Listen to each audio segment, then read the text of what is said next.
The U.S. Army met its annual recruitment target 5 months before the end of the fiscal year.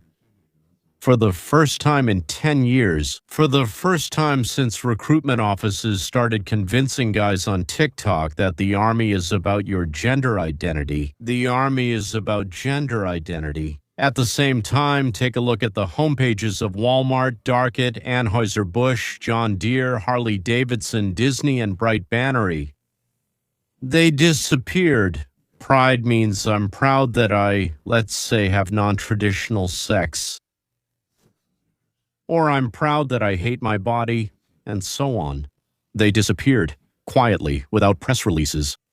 No public apologies. Just look, and they're not there anymore. These aren't random facts. It's the same process. And today I want to show you why this process is probably the most important thing that's happened to America in the last 70 years, and why what happens in November will decide whether this turnaround stops, or if it will be pushed through. Let's start with the facts. Well, facts that can't be disputed. Under Biden, the Army hasn't met its recruitment goals for 3 years in a row. That's a documented fact. That's not just my opinion. In 2022, they were short by 15,000. In 2023, I think it was 10,000. In 2024, they even lowered their standards for who they'd take. So they started accepting people who would never have been taken into the Army before. And even then, they barely made it. I mean, for example, people who used drugs for a while. People who had some kind of physical issues, right? And they barely made it. The Marines held on, though. The Navy, the Air Force, and the regular Army kept failing over and over. So Biden's generals went to Congress. The generals, excuse my language, were explaining that it's all about demographics. Low unemployment, changing priorities of Gen Z. Well, everything except the real reason, of course, right? Because under oath, we say everything except the truth. The real reason is simple. Simple, a young guy from Alabama, Ohio, Idaho, Kentucky. Yes, the one whose whole family served, and the whole family served. He opened a recruiting video, tried to say those words, and he didn't see himself there. He saw a man in a dress, a lecture about some kind of white privilege, and he didn't even know he had those privileges. The requirement to call a fellow soldier by 3 different pronouns during a single morning run, and he would close his laptop. And he went to work as a welder, a truck driver, or in the oil fields. The Army didn't want him the way he was, and he felt exactly the same way about the Army. With 5 months left in the year, the target has been met. So what changed? Demographics? No. Unemployment? No. The atmosphere changed. The signal that the country sends has changed, and the guy from Alabama opens that same app again. And what does he see there? Well, he sees himself, and he realizes that he completely agrees with what they're telling him there. And he goes, meanwhile, corporations, so Bud Light. Well, that's beer, right? In 2023, it lost about $1.5 billion in market capitalization. They wouldn't even notice millions. Capitalization is value, the value of the company, for just one advertising campaign. I'll explain now. Target lost $15 billion that same year. Disney failed at the box office for 3 years in a row. That is, they made movies and didn't make enough. They couldn't make money. The movies couldn't make money. Disney couldn't get back what they invested. And now Walmart is completely shutting down all this nonsense. John Deere is shutting it down. Harley-Davidson, right? There are gender issues even with motorcycles, Tractor Factory, Ford, Boeing. The list is longer than what can fit in this video, so what does it mean? Now let me explain. They were losing market value because of their advertising campaigns. In their ads, they featured women dressed as men with painted lips. Well, creatures who talked about how they love drinking Bud beer. And people looked at that and said, if they love it, I won't drink it. Like how these ones love going to Target. What did people do? Do they go there? To take kids there? Well, most likely other people's kids, because as a rule, they couldn't have their own kids. To Disney. People said they go to Disney. I'll never set foot there. After seeing this, normal people stopped drinking Bud beer. They stopped. Budweiser. They stopped going there. They stopped taking their children to places where they are shown something disgusting. The complete opposite of how they understand life. What is good, what is bad. Why do you think those corporations quietly got rid of all those cross-dressed men with painted lips and long manicured fingers? It's not because they suddenly saw the light. They've always been aware. Gentlemen, they're cynics. They said to themselves, "Oh God, did I really do that? What have I done?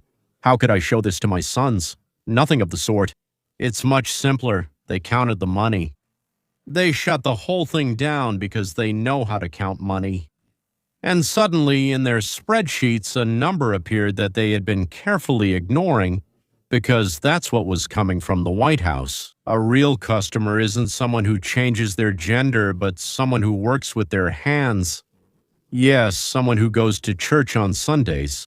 By the way, he considers his mom a woman and his dad a man.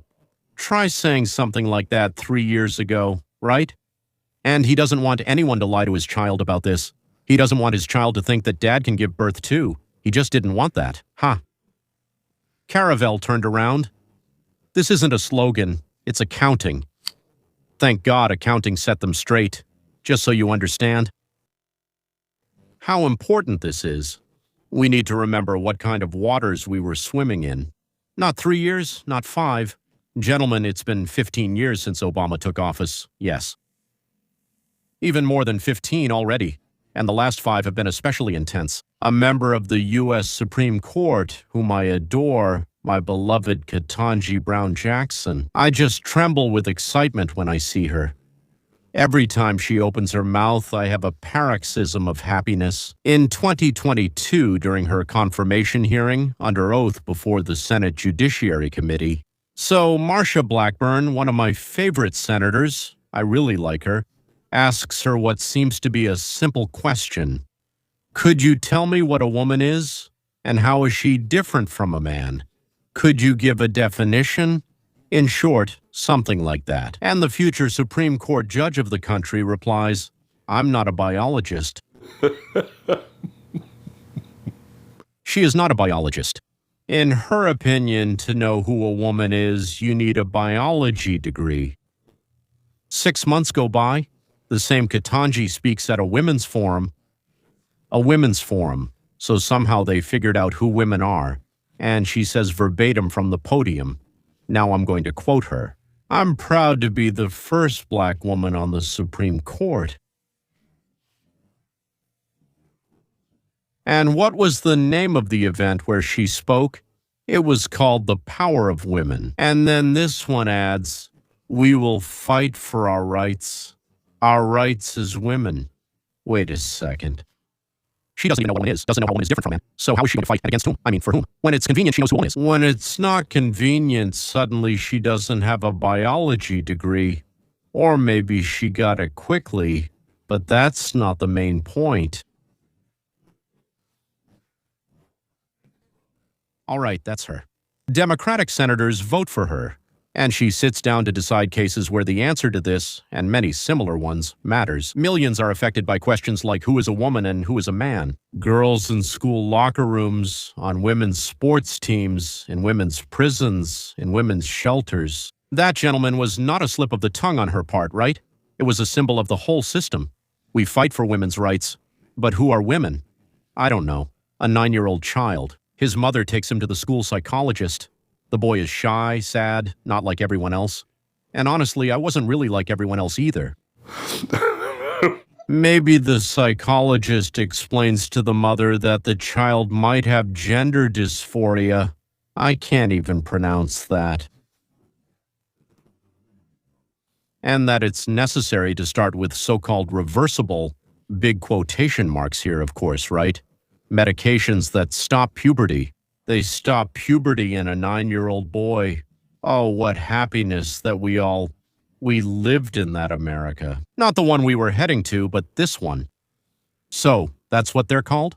Puberty blockers. What are those? Puberty blockers from the age of 9. So that it will be easier for the child to transition later. And it's added, well, if of course they want to, for crying out loud.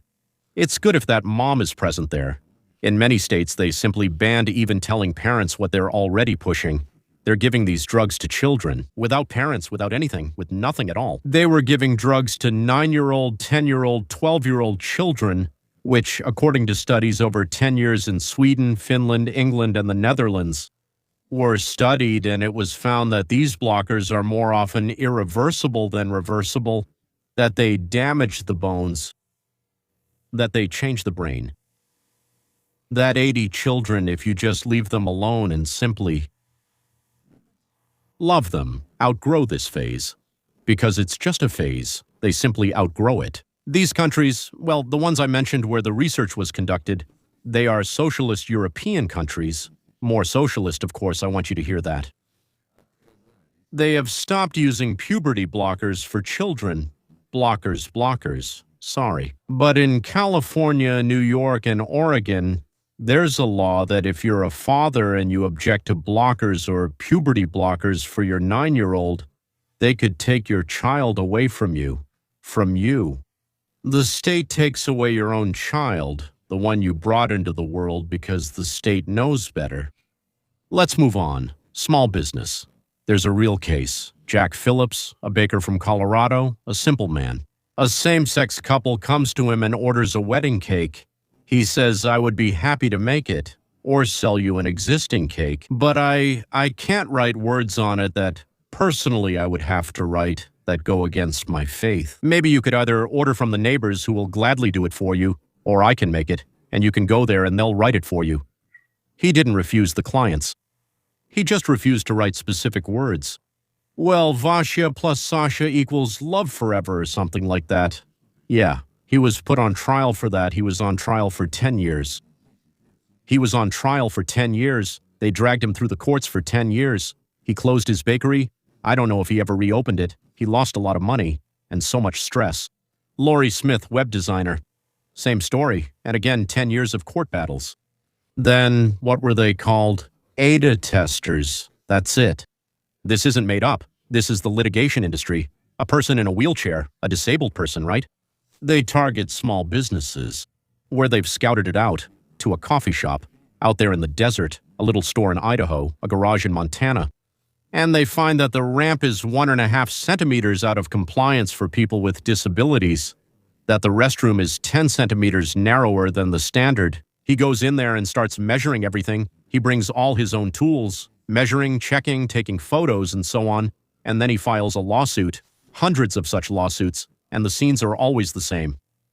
The same lawyers every time. Millions of dollars in fines, businesses shut down, the city loses jobs, and the plaintiff moves on. He doesn't care about the military. A Marine major speaks at a meeting and says men and women are biologically different. He explains this to the soldiers as if they don't know. An investigation is launched. Demotion and the end of a career. Chaplain. The BBC quotes the Bible about marriage. Disciplinary action for quoting the Bible. I wonder if he had quoted the Quran, would anything have happened? Nothing would have. Because then it would have been considered Muslim phobia or Islamophobia, right?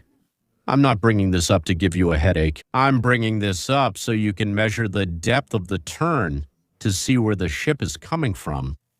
How much farther it still has to sail. I often talk about 3 thinkers on this channel.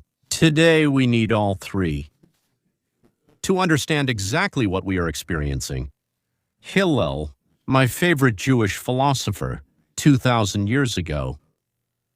Formulating the rules. Do not do to others what is hateful to you. Everything else is commentary. Remember these words, not the commentary. Do not force, do not teach, do not do. Later, Jesus Christ said in the Sermon on the Mount, do. I prefer the version from about 100 or 110 years earlier, before him, before Jesus, when Hillel said it. And I like this version more, do not do. The entire last era was built on the opposite, on forcing people. Forcing the baker to write words.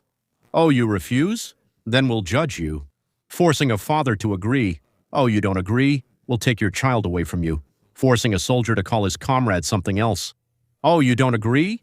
Then we won't give you a career or a promotion or this or that. Forcing a corporation to hang a flag. Forcing a child to accept something he doesn't understand. This is the inversion of Hillel. This is his rule, read exactly the opposite. Now, Berdyaev. I love his philosophy of inequality. 1918, by the way, the year. Think about it. This was written in the midst of the nightmare that was happening then. He explains one simple thing there. Equality, once again, he did this in 1918. Equality imposed from above always turns into tyranny. That is, he predicted both Lenin after the NEP and Stalin and everything like the grain requisition and everything else. Because people are not unequal, they are different. And when you try to eliminate this diversity, to equalize not by law but by decree, well, that's like using a sledgehammer. A decree is a sledgehammer. You have to break someone, and you have to break someone every day, and harder each time. Berdyaev saw this in the Bolsheviks. We saw this in America as well. Practically yesterday. And finally, one of my favorites. Well, I have many favorites, but this is the last one for today. I won't tire you any longer. Galambu, so volitional science, primary property, original property. That's your life, your body, your thoughts, your beliefs. Right, yeah? Well, so after that come the products. Kind of secondary already, right? So to speak. I don't quite call it the way he does, the way it should be. I want to explain it scientifically. Yeah. The products of your thoughts. So what is a product of your thoughts? You came up with some kind of scenario. You came up with how to build a bridge. There, you made some kind of calculation, and because of that, you formed some kind of intangible basis for something, right? By the way, you can even get paid for it. A patent, right? You received payment, or you keep receiving payment all the time. So the second thing is the product of your thought. The third is material. When the government, a corporation, or a crowd forces you to say words you don't believe in, that's an infringement on, well, your primary property. That's the deepest kind of infringement, deeper than a tax, deeper than expropriation of property, expropriation of the expropriators. Right? What did that mean? We used to repeat this in 4th or 3rd grade. Who the hell knows? Is it okay to steal from a thief? In my opinion, stealing is never really okay. Because, you see, they're taking away from you. They're taking you away from yourself. You understand what I'm saying, right? The entire era we're leaving behind, thank God, was, to put it briefly, an encroachment on the primary property of millions of Americans. In the military, in corporations, in schools, in families, as parents. Well, just human. When the ship starts turning back to normal, in Galambus's terms, that's the restoration of primary property. In Berdyaev's terms, it's the retreat of artificial equality in the face of organic diversity. Once again, this retreat, what I mean is, it's the retreat of artificially created equality in the face of what is natural to human beings, diversity. Diversity, I mean the way they try to sell it to us, diversity. We were born different. We have different experiences. We had different desires. One did this, another did that. We are different. And in the words of Hillel, 100 years ago, it's a return to, do not do to others what you would not want done to you. Right? This isn't a conservative backlash, this shift. It's the transformation of a norm. Before I move on to the most troubling part, if this channel helps you put together a picture that, well, I don't know, I haven't seen anyone put it all together anywhere else, right? Click subscribe, it's free, it takes 3 seconds. And that's the only thing that tells the algorithm to keep showing this information to more people. Yes, on Tuesdays and Fridays I release 2 reviews on my channel called Roadmap to Freedom. There I analyze the roots that we're only touching on today. If you want to see exactly how Galambus's concept of primary ownership works in specific cases, go there. The link will be in the description. That's it, let's move on. The most unpleasant thing is what explains why November is not just another election, but a crossroads. In the last 2 years in the US, facts have been coming to light, things that were long suspected but couldn't be proven with numbers, like the street chaos of 2020 and 2023. The events of 2024 were not spontaneous or public outrage, but a paid operation. I'm speaking about this cautiously because there's a lot of noise around this topic. Some things are now more than just noise. These are court documents, bank statements, tax returns of certain nonprofit organizations, correspondence seized by the FBI during searches, and now, after the change of administration, declassified investigations. First, coordinators. Those who organize spontaneous protests on the ground receive from $100,000 to $150,000 a year through a chain of fiscal sponsors. This is a legal instrument in the U.S. when one, well, let's say a nonprofit 501c3 collects. That's just how it's recorded, those numbers and letters. That's how it's listed with the IRS that you're a certain type of nonprofit organization. How does it collect money? Does it transfer it? It actually transfers to anonymous recipients. Well, among the most well-known are Tides Foundation, Arabella Advisors, and a dozen others. On paper, it's a grant for civic education, but in reality, it's the salary for organizers of street marches and street fights. Second, these are not training camps. Yes, not in quotation marks, these are not training camps, but real camps where people were taught how to dress so that their faces wouldn't be recognized by police cameras, how to neutralize tear gas barriers, how to move in formation, how to block roads, how to provoke the police, well, to appear on camera as victims. The documents from investigations in Oregon and Atlanta are public. Read them, I didn't make anything up. Third, the bonus system. Yes, the bonus system. For a successful episode, for an action where a police officer was injured, a window was smashed, or a patrol car was burned, these are all considered successful episodes.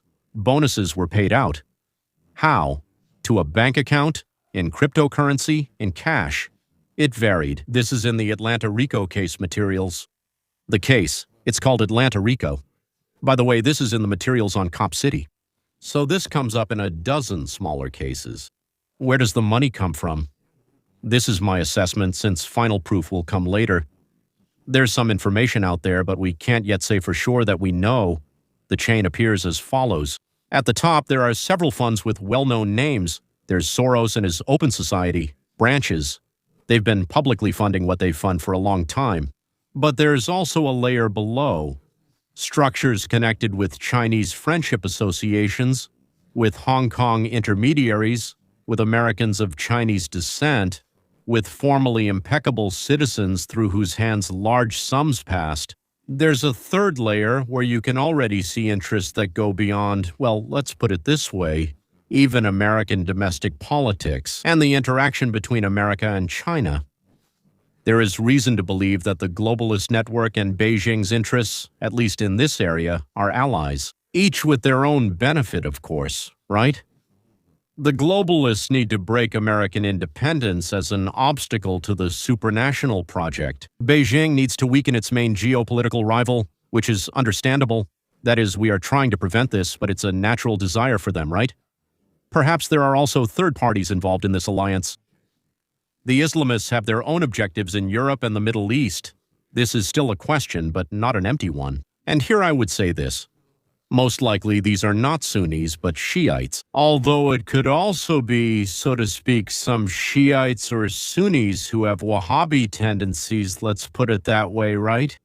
By the way, if I understand correctly, this word Wahhabi corresponds to the Georgian word Vashkar, cats, which doesn't mean cats vash, right? So to speak, your cats, but it's actually one word Vashkats, which means hero, fighter, hero. I understand that you might feel like I'm telling you a conspiracy theory right now, but the problem is that this is no longer a theory. There are financial documents and court cases. And the main question, of course, is why? I see two versions, maybe someone else will see something else. The first is to divide. Still, so that the heartland states, not New York, not California, not those on the coasts, but the heartland, yes, where people didn't let themselves be manipulated. Well, they have fewer, for example, university degrees per capita, so there's less deep indoctrination, because as soon as you have a higher education diploma, it means that much more money and effort have been spent to turn you into this person. I don't even know if it's a man or a woman. These states where they don't manage to brainwash people very well, there's this idea that they should either separate or, let's say, be pushed out. Yes, and then the remaining progressive half can be brought to a manageable finish. Half the country instead of the whole for the globalist project is not a catastrophe. It's even more convenient. The second is to provoke an uprising and crush it, not let it mature into separation. That is, to seize on an outbreak in order to get a so-called legitimate reason to introduce emergency measures, suppress the leaders, crush the opposition, And after this shock therapy, turn the whole country in the direction desired by those who are funding all of this. Because you see, look where the money comes from and where it goes. I don't know which of these two versions is the main or correct one, and maybe both are happening at the same time, like two scenarios for different outcomes. By the way, this isn't unique. The Red Guards in Mao, that's 1966-1967. Officially, they were a spontaneous youth movement. Do you believe it was really a spontaneous movement? In reality, it was a centralized, organized, and funded force trained as a weapon against the party apparatus that was interfering with Mao and the group that was with him. The grain requisitioning of 1918-1921 in Russia was officially presented as the peasants helping the proletariat. Well, you know, we have to help our own, right? That's it. In reality, it was meant to break the peasantry as a class. The goal was different. Технология. The method was strikingly similar. Find young, ideologically charged, naive people with empty, well, not stupid, but still inexperienced, without understanding. Give them weapons, slogans, money, and sick them on others. What we've experienced in America over the past 10 years is not unique. It's a very old scenario with some minor cosmetic differences each time it's used. But the ship has started to turn. It started to turn not because the plan of those behind it failed, but because about a third of the country, maybe a bit more, said, "That's enough for today, that's it." Well, we call it the MAGA movement in a broad sense, as a cultural phenomenon, not partisan, not centered around one person, but around the feeling of enough is enough. This third is enough to stop it, but it's not enough to turn things around completely. In November, there are the midterm elections. According to all political science textbooks, the administration that wins the White House loses seats in Congress 2 years after its victory. It's kind of a rule. It works almost every time. In the last 50 years, that's 25 elections, only twice was it different. In all the other cases, the administration lost seats. Here's the task. Don't let this rule apply. To hold on in November to what was gained 2 years ago, so that the ship keeps turning and doesn't stop in the middle of the turn. This is the most dangerous position for the ship, if you understand. Then 2 more years, until the end of 2028. In these 2 years, we need not only to hold on, but also to secure what we've gained. In laws, in courts, in personnel decisions, in military doctrine, in state school programs, in corporate charters, secure it so firmly that the next administration, no matter who they are, won't be able to undo everything with a single stroke of the pen. And one more thing. Those who funded these operations haven't gone anywhere. They still have their money, their networks, and their people. And they will, not maybe, but definitely will try again and again, most likely under some new slogan, maybe a new virus, maybe a climate emergency. Maybe some kind of international crisis that will require unity, and they'll come up with some special reasons for it. The plan remains: provoke, break, and turn things around. We all need to remember this, and not to relax just because the ship is turning around. The ship has turned, but the helmsmen in the hold haven't gone anywhere. They've just stepped away from the helm for a while, and they're waiting for the chance to get back to that helm again. 10 years ago. 10 years ago, no one would have listened to what I told you today. They would have insulted and banned me. 5 years ago, they would have shut down the channel. And today we can calmly and directly say, with numbers and names, that the country has woken up. And when the country wakes up, well, it really wakes up. It's a strange expression. When the country wakes up, it wakes up. But that's absolutely true. The Army has met its recruiting goal, meaning, well, it finished recruiting. Corporations are recalculating and choosing this pride. Parents, the country, are taking their children out of schools that lie. Business is building again. The guy in Volovami opens the Recruitment app again and sees himself. This is America 250. This isn't a parade, it's a return to what was established in 1776. Remember this, 1776. The right to be yourself. That's exactly what it says. The right to be yourself. The right not to lie, the right not to do to others what you yourself hate, and vice versa. The right not to allow someone else to do this to you. The ship is turning, you have to keep standing, turn around on this line and go back, don't get tired, and come to vote in November. If it was important to hear what I said today, subscribe, hit that button. That's what the algorithm says. Keep going, ring the bell. And on Tuesdays and Fridays, I think it's Tuesday and Friday, the Roadmap to Freedom, that's a separate channel, that's where the roots are. Today's discussion focused on the branches, mainly the tops, and the roots, they're there. The link will be in the description. Ladies and gentlemen, take care of yourselves. Take care of your loved ones. See you next time.